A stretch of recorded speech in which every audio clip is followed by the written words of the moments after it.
AABB is a perfect square. AABB is a perfect square. What is the value of A? What is the value of B? Now see here. Pawan, this is for you. It is a perfect square. Perfect square never ends with 2, 3, 7 or 8. A perfect square cannot end with 1 because any perfect square ending with 1, tens place should be even. A perfect square cannot end with 5 here. Any perfect square ending with 5, tens place has to be 2. Both should be of the same nature and both should be equal. A perfect square cannot end with 6. Any perfect square ending with 6, tens place is an odd number, odd and even. But the question is BB, both should be same.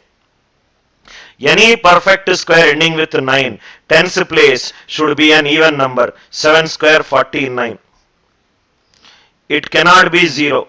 Because if it is 0, this will become 0, 0. Next will become 1100, 2200 till 9900. All these contains only one multiple of 11. For a perfect square, even number of 11s should be there. Even number of 11s should be there.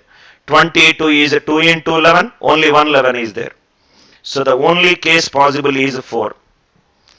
B is 4. Both should be same. That is the reason we discussed this model. It is 44. 44 means 12 square is 144. 12 square is 144. 50 minus 12, 50 plus 12, 100 minus 12. I don't take any question right without giving you the idea how to solve a difficult question. 38 square, which is 1444, which has already answered our question. A triple B is a perfect square, which I said a question mark. 62 square, 38 49. 88 square, 7744. This is the number. A is 7, B is 4. A is 7, B is 4. Press the bell icon on the YouTube app and never miss another update.